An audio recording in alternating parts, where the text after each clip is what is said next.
நம்ம குடும்பத்துக்கு உன் மூலமா ஒரு புது வாரிசு வரப்போகுதுல்ல, அந்த சந்தோஷத்தை நம்ம குலதெய்வம் கருப்பணசாமியை போய் பார்த்து குழந்தை எந்த குறையும் இல்லாம பிறக்கணும், அது உன்னோட கையில தான் இருக்குன்னு சொல்லி பொறுப்பை அவர்கிட்ட ஒப்படைச்சிட்டு வந்துட்டோமா. அந்த குழந்தையாவது உனக்கு உறுதுணையா இருக்குமா. நல்லபடியா ஒரு பேரனையோ பேத்தியையோ பெத்து கொடுமா. அப்புறம் இன்னொரு சந்தோஷமான விஷயமா, பிறக்க போற என் பேர குழந்தைக்காக உன் பேர்ல ஒரு 50 ஏக்கர் நிலத்தை கிரயம் பண்ண சொல்லியிருக்கேன். சந்தோஷம் தானே?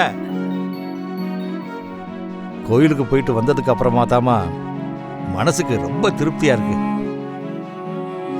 அம்மாடி, அவனை மாதிரி முரட்டுத்தனமா இல்லாம உன்ன மாதிரி ஒரு தங்கமான குணத்துல ஒரு பேரனையோ பேத்தியையோ பெத்து கொடுமா. குழந்தை பிறந்ததும் நம்ம குடும்பத்தோட குலதெய்வம் கோயிலுக்கு போய் சாமியை கும்பிட்டுட்டு மொட்டை போட்டுட்டு வருவோம்மா.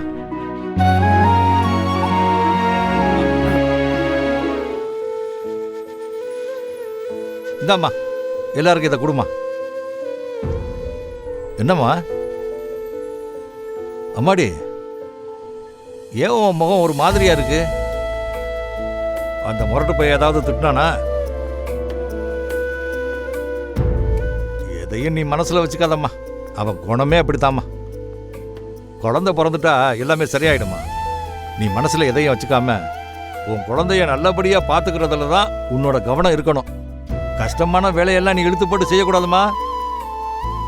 சுகுணா, நீயும் கூட மாட இருந்து கவனிச்சுக்கம்மா. இந்துக்கிட்டையும் சொல்லு. ஆமா, இந்து எங்க? அவளை கூப்பிட்டு நானே சொல்லிடுறேன். என்னம்மா, இந்து எங்க? ஏன் இவ்வளவு தயங்குறீங்க? இந்து எங்க?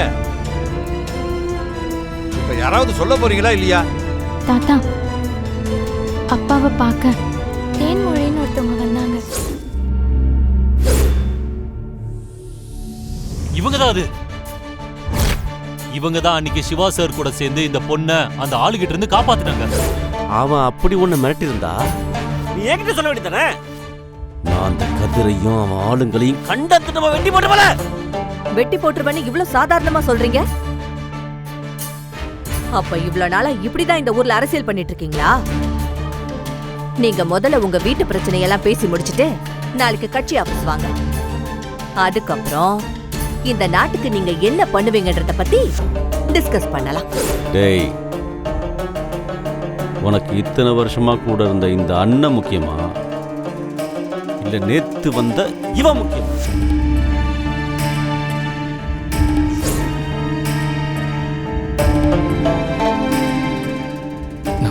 நான் எப்பவுமே உங்க பக்கம் தான்.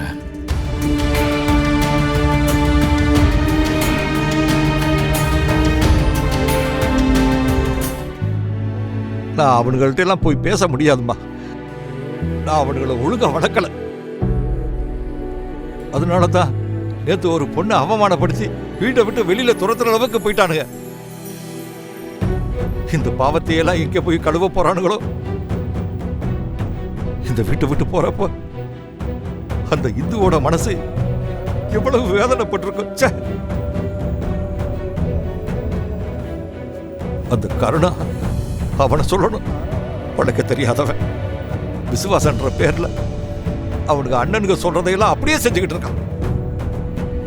இதெல்லாம் என்னைக்கு தான் சரியாகுமோ?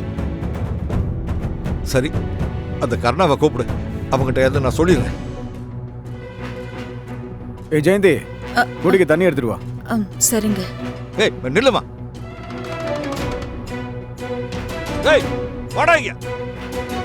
நான் நீ பெருசு குரல் ஓவரா இருக்கு. என்னப்பா? நான் வீட்டில் இல்லாத போது என்னடா அராஜகம் பண்ணி வச்சிருக்கீங்க? இந்து கர்ணா தாலி கட்டி கூட்டிட்டு வந்த பொண்ணுடா. அவளை வீட்டை விட்டு வெளியில அனுப்புறதுக்கு உங்களுக்கு என்னடா அதிகாரம் இருக்கு?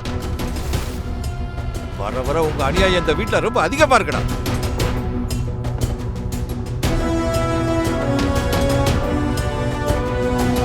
எப்பவுமே குடும்பம் தாண்டா முக்கியம். அது உங்களை மாதிரி நாங்க உங்க வயசுக்கு வரும்போது தெரிஞ்சுக்கிறோம், புரியுதா? இப்ப எங்களுக்கு எது சந்தோஷம் கொடுக்குதோ அதைத்தான் பண்ண முடியும். சும்மா பேசாம ஓரமா உட்காந்து வேடிக்கை பாருப்பா. ஏண்டா நீங்க இந்துவை வீட்டை விட்டு துரத்துவீங்க, அதை நான் வேடிக்கை பார்த்துக்கிட்டு சும்மா இருக்கணுமா? உங்ககிட்ட முன்னாடியே சொல்லியிருக்கேன், அந்த வேலைக்கார விஷயமா எதுவும் பேசாதீங்கன்னு. சும்மா தேவையில்லாம அவனோட பொண்டாட்டிக்கெல்லாம் வக்காலத்து வாங்கிட்டு இருக்காதீங்க. போயும் போயும் ஒரு வேலைக்காரிக்காக நீங்க பெத்த புள்ளைய கேள்வி கேட்குறீங்க. எங்களுக்கு என்ன பண்ணணும்னு எங்களுக்கு நல்லாவே தெரியும். நான் அவங்க பார்த்துக்கிறோம். ஏய், ஒரு பொண்ணை முறைப்படி தாலி கட்டி கல்யாணம் பண்ணி வீட்டுக்கு கூட்டிட்டு வந்துட்டா அவளுக்கு இந்த வீட்டுல எல்லா உரிமையும் இருக்குடா. காரணமே இல்லாம அவளை வீட்டை விட்டு வெளியே அனுப்புனா சட்டம் என்ன சொல்லும் தெரியுமா? பா, இந்த சட்டத்திட்டம்லாம் எங்க கிட்ட சொல்லிக்கிட்டு இருக்காதீங்க சும்மா. டேய்,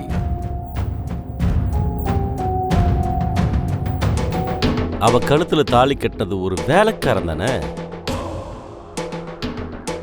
அப்படி இருக்கும்போது அவ இந்த வீட்டு வேலைக்காரியா தானே வந்திருக்கா. இப்ப எங்களுக்கு பிடிக்கல, வெளியே அனுப்பிட்டோம். தாலி கட்டின வேலைக்காரனை எதுவும் கேட்காம இருக்கும்போது உங்களுக்கு என்ன பிரச்சனை? ஆமா,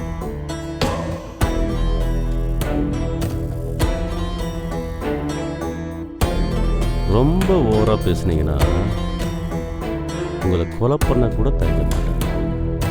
ஜாக்கிரதை.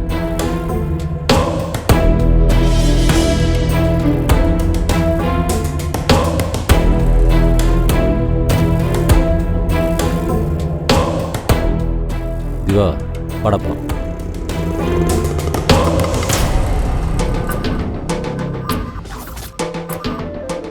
அவங்க யார் நம்பிட வந்தாங்க? உன்ன நம்பி தானே வந்தாங்க. இப்படி அவங்க தூக்கி போட்டியாடா? என்னடா நீயும் இப்படி பேசுற?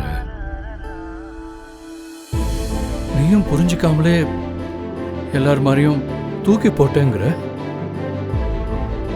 மாப்பிள்ள, நீ வந்து அந்த பொண்ணு மேல அக்கறை பாசம் இல்லையான்னு கேட்ட. சத்தியமா என்னால இல்லைன்னு மட்டும் சொல்ல முடியாதுடா. ஏய், அவ போனதுல இருந்து இப்ப வரைக்கும் அழுதுகிட்டு தாண்டா இருக்கேன். என் ரூம்ல எந்த பக்கம் பார்த்தாலும் அவன் நிக்கிற மாதிரியே இருக்குடா. என் கண்ணத்துல ஒண்ணு வச்சு எல்லாம் மனுஷனானு கேட்கிற மாதிரி இருக்குடா. சரிடா, அதனால நீ என்னை எப்படி திட்டணுமோ திட்டுறா திட்டுறா. நான் எந்த திட்டினதான் நினைச்சு